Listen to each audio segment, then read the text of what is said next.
नमस्कार दोस्तों, आप सभी का स्टडी सर्विस के इस लर्निंग प्लेटफॉर्म में हार्दिक स्वागत है। मैं प्रवीण और आप सभी का हार्दिक अभिनंदन जो है वो इस चैनल के माध्यम से जो है वो करता हूं। तो दोस्तों, हमने एक सीरीज जो है वो स्टार्ट की है आप सभी के अपकमिंग एग्जाम से रिलेटेड। फिर चाहे आप लोग मेडिकल, नॉन मेडिकल, टेट की तैयारी कर रहे हो या फिर टीजीटी कमीशन की तैयारी कर रहे हो, साथ में अगर किसी का पीजीटी का एग्जाम है तो उनके लिए भी जो है वो ये सीरीज जो है वो हेल्पफुल होगी। इसके अंदर जो है वो हम टॉप 1000 क्वेश्चन सीरीज जो है वो स्टार्ट करने वाले हैं, जो कि शाम को आपको डेली जो है वो कितने बजे 9 PM जो है वो डेली क्लास मिला करेगी। तो उम्मीद करूंगा कि आप लोग सभी जो है वो इस सीरीज को जो है वो सपोर्ट करेंगे। और अगर चीज़ें आपको हेल्पफुल लगती हैं तो अगर आप फर्स्ट टाइम चैनल को विजिट कर रहे हैं तो आप चैनल को सब्सक्राइब कर लें, बेल आइकन को प्रेस कर लें और अपने दोस्तों के साथ भी सभी ने जो है वो शेयर करना है। तो चलिए स्टार्ट करते हैं आज के इस सीरीज को।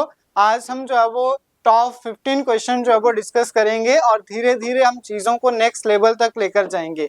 और साथ ही मैं आपको बता दूं कि स्टडी सर्विस जो है वो एक लर्निंग प्लेटफॉर्म है और ऑफिशियल ऐप से आप जो है वो अपने कोर्स वगैरह जो है वो डाउनलोड कर सकते हैं, चीज़ों को विजिट कर सकते हैं। तो चलिए स्टार्ट करते हैं। आज का हमारा पहला क्वेश्चन आप सभी की स्क्रीन पे जो है वो विजिबल होगा। कहता है कि विच of the following is not a chemical change. अब देखिए, इनमें से आपने बताना है कौन सा एक जो है वो रासायनिक परिवर्तन नहीं है। नॉट पूछा है, इस चीज का आपने विशेष ध्यान रखना है और साथ साथ में कमेंट सेक्शन में पोस्ट भी करते रहना है अपने आंसर।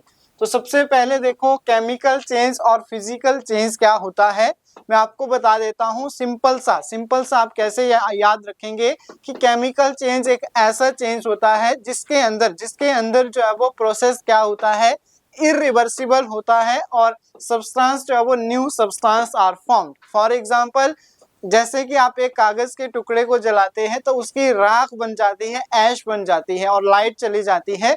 तो जब आप उस ऐश से दोबारा से उस कागज को फॉर्म करेंगे तो वो that could not be possible. तो इसका मतलब उसमें एक केमिकल परिवर्तन हुआ। इसी तरह से फिजिकल चेंज क्या है, जैसे मैंने एक वायर को स्ट्रेच किया और वो अपनी ओरिजिनल स्टेज पे दोबारा वापस आ गई, या फिर कोई आइस है उसका दोबारा से पानी बनाना है, पानी की जो है वो आइस बनानी है। तो जब प्रोसेस आपका रिवर्सिबल हुआ, शेप साइज में चेंज आया, बट प्रोसेस रिवर्सिबल हुआ तो फिजिकल चेंज, और प्रोसेस इरिवर्सिबल हुआ तो उस केस में हम बोलेंगे क्या है, केमिकल चेंज है। अब यहाँ पे हमारे पास 4 ऑप्शन है, आपने बताना है इनमें से कौन सा केमिकल चेंज नहीं है। तो conversion of carbohydrate to energy, तो कार्बोहाइड्रेट जो आपके पास है उसका एनर्जी में चेंज होना, दोबारा से एनर्जी से कार्बोहाइड्रेट नहीं बनेंगे। It means that should be the chemical change. After that second question है कि कन्वर्टिंग वाटर इनटू स्टीम।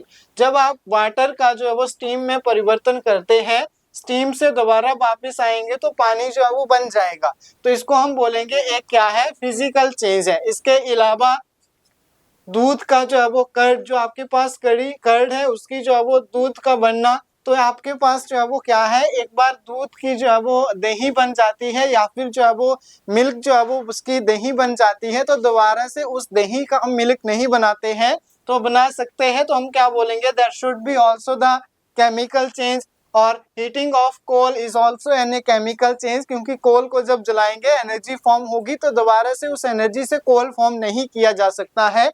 तो हमारे पास जो इस क्वेश्चन का बिल्कुल सही आंसर होगा, नॉट पूछा है तो हम किसके साथ जाएंगे, सेकंड क्वेश्चन जो है वो हमारा सेकंड ऑप्शन जो है वो बिल्कुल सही आंसर होगा। होपफुली आपको कॉन्सेप्ट के साथ चीजें भी क्लियर हुई होगी। नेक्स्ट क्वेश्चन आता है, क्वेश्चन नंबर 2 है आज का हमारा। तो ध्यान देंगे सभी, क्वेश्चन नंबर 2 को जब हम सॉल्व करते हैं तो क्या आता है, dash is known as the marsh gas. अब देखिए, मार्श गैस को एक और नाम से जाना जाता है गोबर गैस। आप सभी जानते हैं गोबर गैस के नाम से जाना जाता है। और जो आपके पास वेस्ट मटेरियल होता है बेसिकली, उनसे जो है वो आपकी ये बायोगैस, मार्श गैस जो है वो फॉर्म होती है, जिसको कि हम मीथेन गैस कहते हैं। याद रखना है सभी ने, इसको क्या कहते हैं, मीथेन गैस कहते हैं। और इसी का जो फॉर्मूला होता है दैट इज CH4। CH4 जो है वो इसका केमिकल फॉर्मूला है और इसको गोबर गैस के नाम से भी जाना जाता है। ऑप्शन नंबर डी हमारा जो वो बिल्कुल सही आंसर है। चलिए नेक्स्ट क्वेश्चन की तरफ चलते हैं। क्वेश्चन नंबर 3 है आज का हमारा। क्वेश्चन क्या बोलता है, नेक्स्ट क्वेश्चन काफी इंपॉर्टेंट है। देखो, क्वेश्चन नंबर 3 है विच of the following is the best conductor of electricity. तो हमने क्या पढ़ा था कि इलेक्ट्रिसिटी का जो बेस्ट कंडक्टर कौन सा होता है, जिसमें प्रेजेंस ऑफ फ्री इलेक्ट्रॉन जो है वो प्रेजेंट हो। मैंने एक एग्जांपल दिया था डायमंड और आपका ग्रेफाइट का। तो ग्रेफाइट जो है वो बैड कंडक्टर होता है, बल्कि डायमंड जो आपका ग्रेफाइट जो है वो आपका गुड कंडक्टर होता है, डायमंड जो है वो आपका बैड कंडक्टर होता है। तो रीजन क्या है? Due to the presence of free electron. इसी तरह से यहाँ पे आपको 4 ऑप्शन दिए हैं कि ऑर्डिनरी वाटर जो सिंपल पानी होता है गुड कंडक्टर वो होगा, सी वाटर होगा, बॉइल्ड वाटर होगा या फिर डिस्टिल्ड वाटर होगा।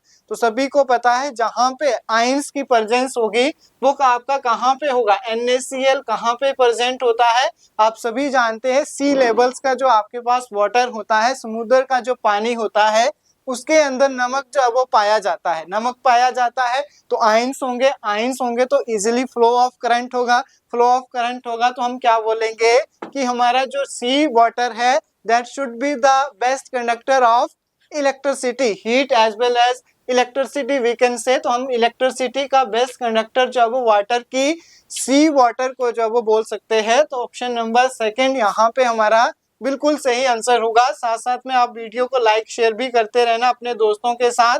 यस, नेक्स्ट क्वेश्चन भी इंपॉर्टेंट है, जल्दी से आंसर करेंगे। क्वेश्चन नंबर हमारा 4 है the chemical name of the bleaching powder. जल्दी से बता दीजिए what is the chemical name of bleaching powder.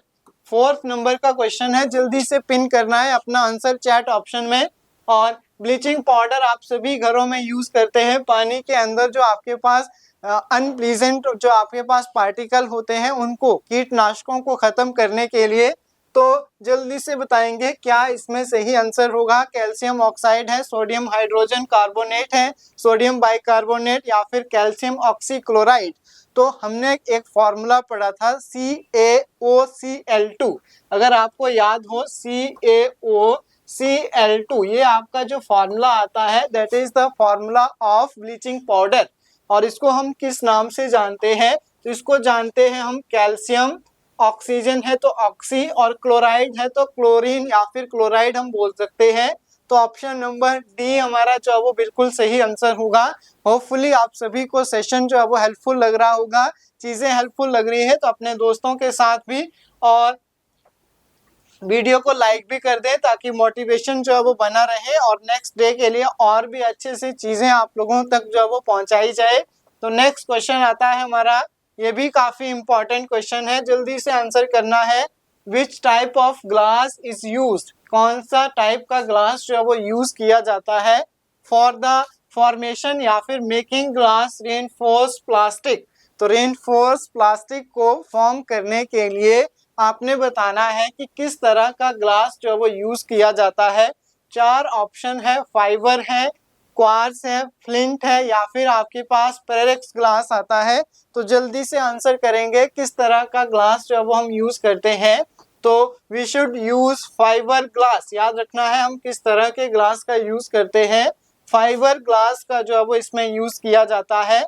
चलिए नेक्स्ट क्वेश्चन की बात करते हैं। नेक्स्ट क्वेश्चन भी काफी इंपॉर्टेंट रहेगा आप सभी के एग्जामिनेशन पॉइंट ऑफ व्यू से अगर बात करूं तो जल्दी से आंसर करना है आप लोगों ने भी। Which charcoal observe colouring matter and odiferous gases, इनमें से आपने बताना है कि कौन सा जो आपके पास क्या है, क्लोरीन जो है वो चारकोल जो है वो क्या करता है, ऑब्जर्व करता है।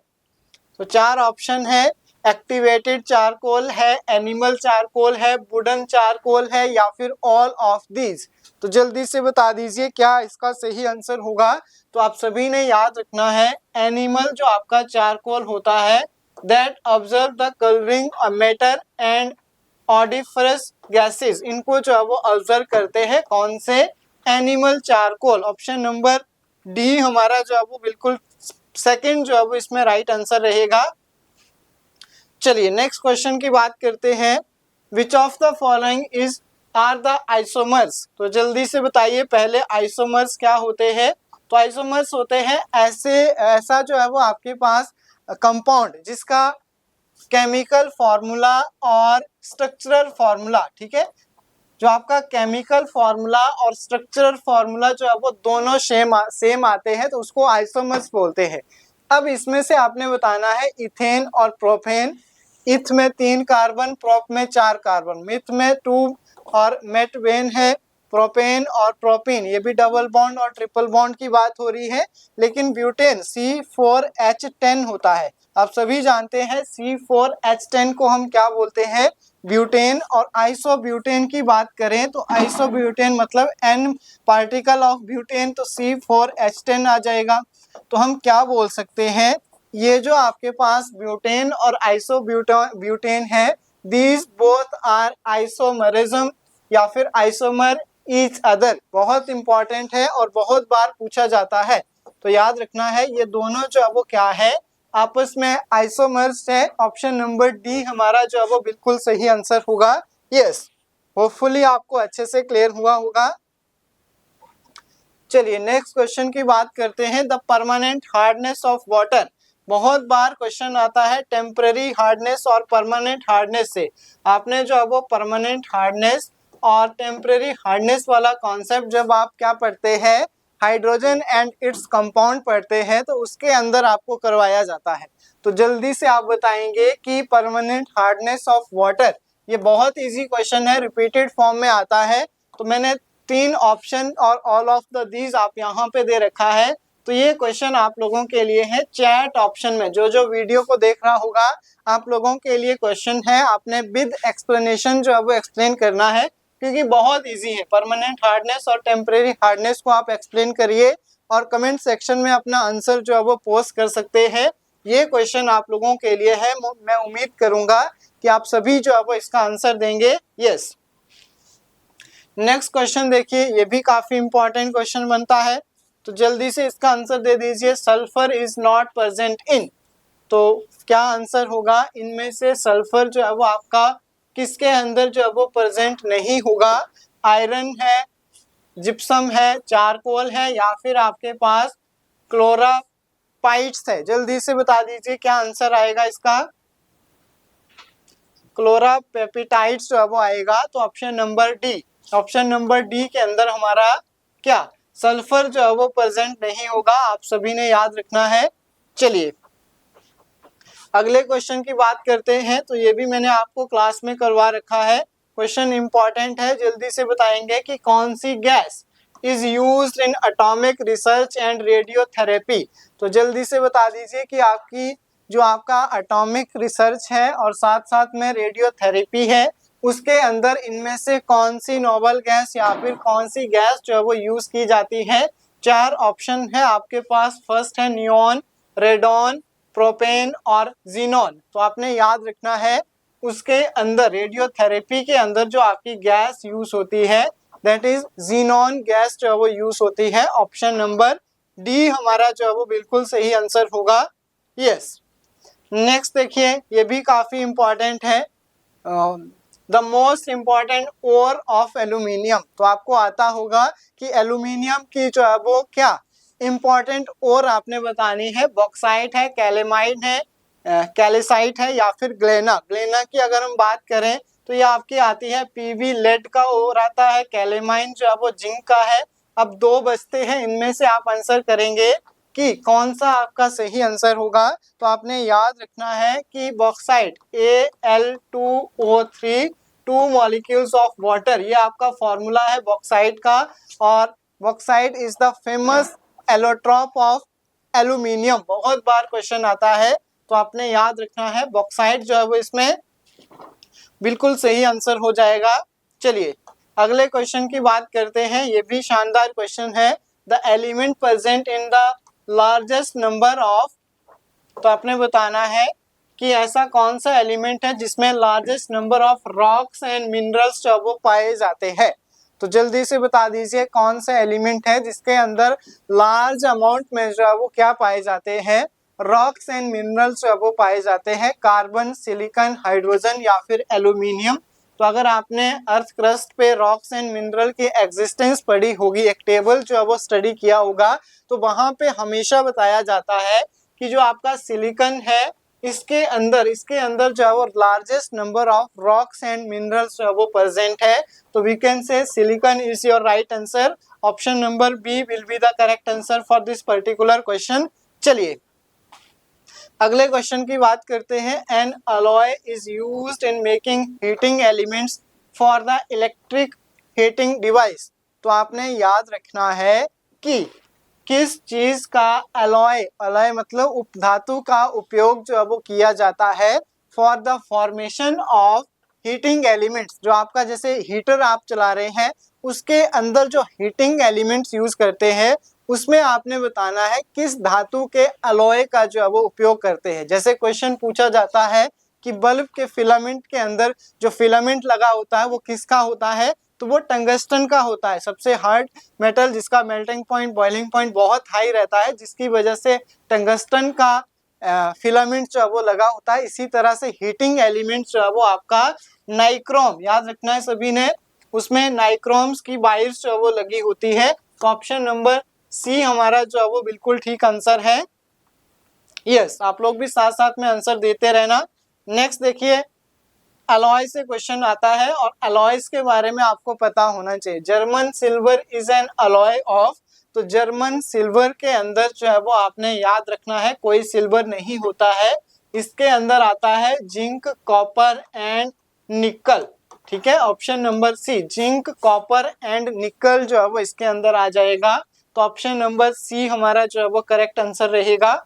चलिए अब नेक्स्ट क्वेश्चन आता है कि air is N.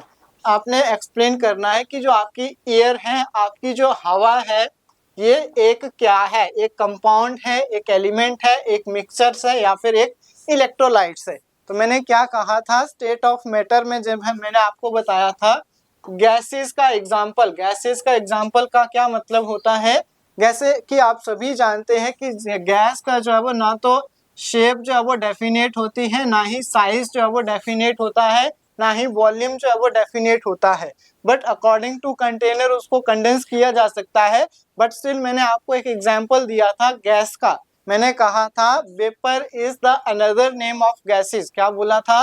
Vapour is the another name of gases. पर वहां पे भी मैंने एक एग्जांपल दिया था कि फॉर एग्जांपल जैसे आपकी एयर है, air is the mixture of different gases. Because air के अंदर आप सभी जानते हैं ऑक्सीजन प्रेजेंट है, इसी के अंदर नाइट्रोजन प्रेजेंट है, इसी के अंदर कार्बन डाइऑक्साइड प्रेजेंट है। तो अलग अलग गैसेस का जो मिक्सचर है वो कौन सा है? एयर जो है वो उसके अंदर क्या है? Mixtures of gases. तो we can say air is an mixture of different gases. तो ऑप्शन नंबर हमारा सी जो है वो इसमें राइट आंसर रहेगा।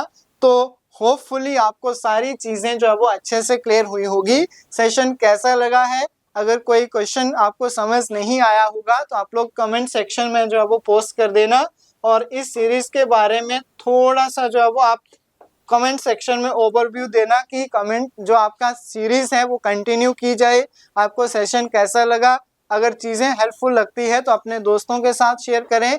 और इसी के साथ जो है वो हम मिलेंगे नेक्स्ट सेशन के साथ। तब तक के लिए थैंक यू सो मच। इसी तरह से जो है वो आप चैनल के साथ जुड़े रहें और डेली 9 PM जो है वो हम लोग मिलेंगे अलग अलग सेशन। और बहुत जल्द हम फिजिक्स और केमिस्ट्री के भी सेशन जो है वो और फिजिक्स और मैथ्स के सेक्शन भी जो है वो स्टार्ट करेंगे।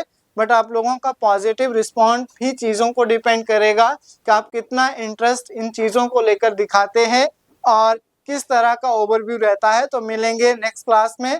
Thank you so much. Thanks a lot everyone. Good night to all.